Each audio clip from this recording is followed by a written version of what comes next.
Hello, I'm Brian Farrell, and welcome to PACE IT's session on custom hardware configurations. Today we're going to be talking about custom configurations for work and custom configurations for play. And with that, let's go ahead and begin this session. So of course we're going to begin by talking about custom configurations for the workplace. And we begin with the standard desktop, the thick client. Now they should meet the recommended hardware specifications for running the proposed operating system. Don't just meet the minimum specifications for the OS or your users are going to be frustrated. The CPU should come from the mid to upper mid-range of the manufacturer's line of CPUs. For the RAM, your limitations are going to be caused by the operating system. A 32-bit operating system has a maximum RAM limit of 4 gigabytes, whereas a 64-bit operating system doesn't have that limitation. Now let's move on to the thin client. Now on a thin client, most applications and files are accessed and stored on servers, allowing the system to only need to meet the minimum requirements of the operating system. Even with that in mind, they should still also have enough capabilities to run basic applications. Now let's move on to a graphic or computer-aided design or computer-aided manufacturing workstation. This is a workhorse type system and should be built with power in mind. The processor should be more powerful and should come from the OEM's line that is designed for heavy workloads. They do have lines that are designed for workstations. These systems handle large files with a ton of data, so the maximum amount of RAM should be included with the system. These types of workstations also require at least one high-end or specialized video card in order to function properly. Moving on to the audio-video editing workstation, well, these are closely related to the design workstations that I talked about just a moment ago, with a couple of special considerations. Now, they require very large and very fast storage, especially for editing video. They also require specialized audio and video cards, and the video card or cards needs to be capable of driving at least 2 monitors.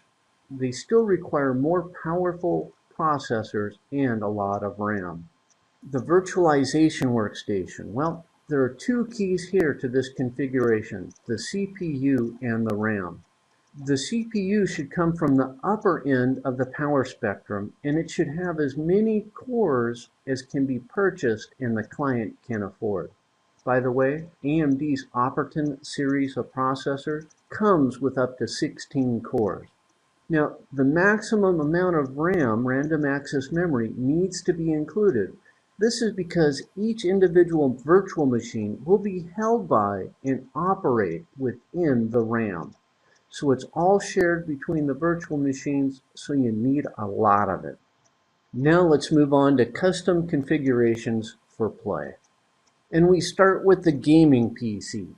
Modern gaming tends to be about the experience. It also has some specific requirements.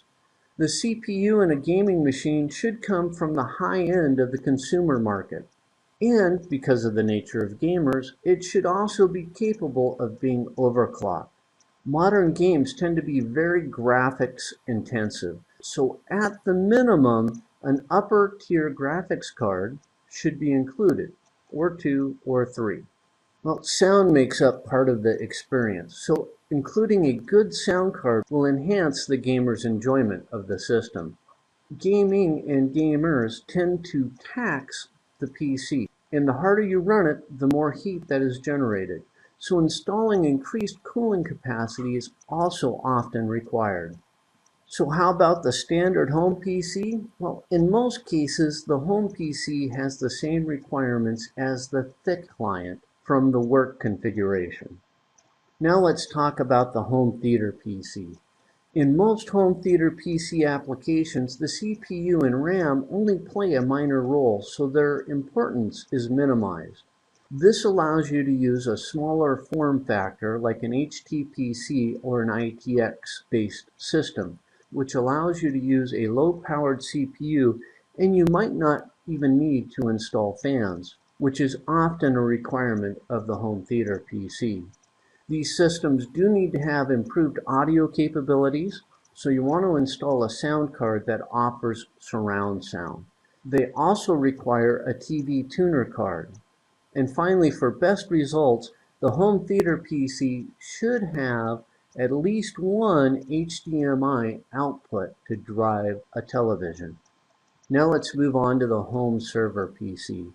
It's often used for media streaming and file sharing. The CPU requirements are fairly minimal for this type of application. It's more important to have more RAM than a powerful CPU. The home server PC, especially when it's being used for media streaming, usually requires more and faster storage. Large, fast hard drives should be included. To improve your throughput for a media streaming PC, you might want to consider bonding multiple Ethernet channels to the network. This will increase your bandwidth from the media streaming PC. Now, the key to building any custom configuration is to understand what it's going to be used for. Be sure and talk with your clients to fully understand what their intended purpose is for that PC. You need to understand what is important to them. Also be sure that you and the client know what the budget for the project is going to be. You don't want to go over budget. You should also strive to make the system as future-proof as you possibly can and still remain within the proposed budget. Now that concludes this session on custom hardware configuration. We talked about custom configuration for the workplace, and we talked about custom configurations for play. Now, on behalf of PACE IT, thank you for watching this session, and I look forward to doing another one.